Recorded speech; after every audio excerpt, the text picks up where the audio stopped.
ليلا من المسجد الحرام إلى المسجد الأقصى মসজিদে হারাম থেকে মসজিদে আকসা পর্যন্ত রাত্রিকালীন ভ্রমণ করাইলেন। সুবহানাল্লাহ। বলেন আমার নবীর জির মেরাজ যে স্বপ্ন যুগে হয় নাই, দৈহিকভাবে হয়েছে, এর প্রমাণ কি? বলে আল্লাহ বলেন বিআবিদিহি, বলে বান্দার শুধু আত্মার নাম বান্দা না, আমার শরীর এবং আত্মা মিলে একটা বান্দা হয় নাকি? শরীর এবং আত্মা মিলে বান্দা হয়। আল্লাহ তাআলা বলেন বিআবিদিহি, এই কথার দ্বারা বুঝাইলাম আমার বন্ধুর মেরাজ শুধু স্বপ্ন যোগে নয়, সশরীরে আমার নবীজি আমার কাছে এসেছিলেন। সুবহানাল্লাহ। তাহলে মায়ার নবী রাহমাতুল্লিল আলামিন এই কথা না বলতে গিয়ে আসরা, বলে এই সবে মেরাজকে ইসরা বলা হয়।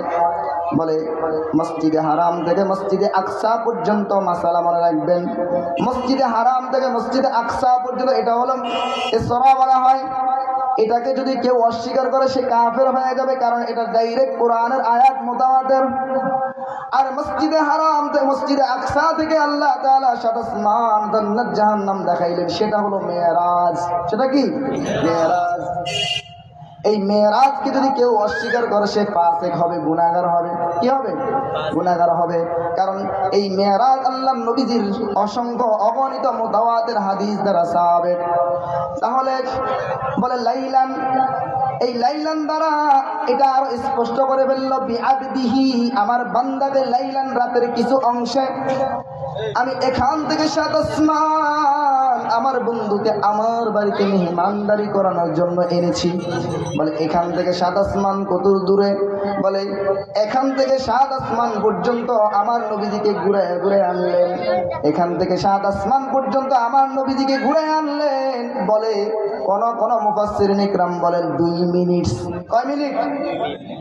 মাথায় ধরে নবীজি এখান থেকে প্রথম আসমান 40,000 বছরের দূরত্ব, প্রথম আসমান 500 বছরের মোটা, এরপর আবার মহাশূন্য, এরপর দ্বিতীয় আসমান 500 বছরের মোটা, এরপর আবার মহাশূন্য, এরপর তৃতীয় আসমান 500 বছরের মোটা, এরপর আবার মহাশূন্য, এরপর চতুর্থ আসমান 500 বছরের মোটা, এরপর আবার মহাশূন্য, এরপর পঞ্চম আসমান আবার 500 বছরের মোটা, এরপর ষষ্ঠ আসমান, এরপর আবার মহাশূন্য, ষষ্ঠ আসমান 500 বছরের মোটা, এরপর আবার মহাশূন্য, এরপর আবার সপ্তম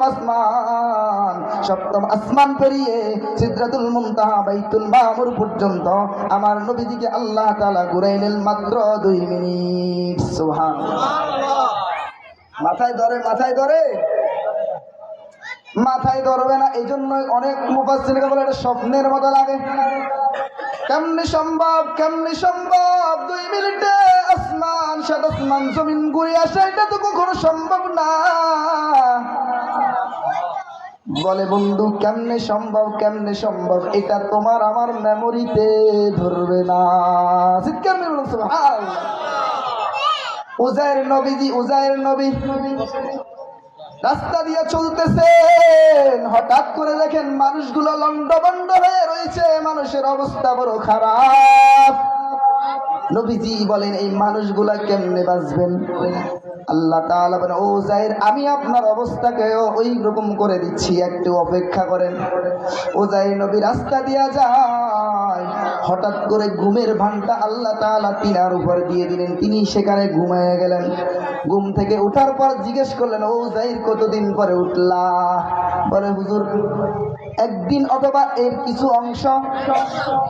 উজাইর নবীজি বলে তোমার গাদার দিকে তাকায় দেখো, তোমার গাদা কি অবস্থা? দেখে গাদা মরি সবগুলো মাটি হয়ে গেছে। সুবহানাল্লাহ। কিন্তু উনি বলে কতদিন?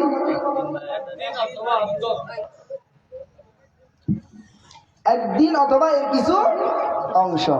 কিন্তু আল্লাহ তাআলা বলেন 100 বছর পেরিয়ে গেছেন। সুবহানাল্লাহ বলেন। তাহলে কেমনে সম্ভব আল্লাহ তাআলাকে তার বন্ধুকে সাত আসমান সাত জমিন সাত আসমান সিদরাতুল মুনতাহা পর্যন্ত ঘুরে আনলেন? কেমনে সম্ভব? মাত্র 2 মিনিটে মেমোরিতে ধরবে না।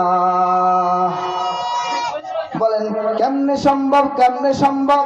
বলে বন্ধু তুমি হলা মাখলুক, আমার আল্লাহ হলেন খালেক।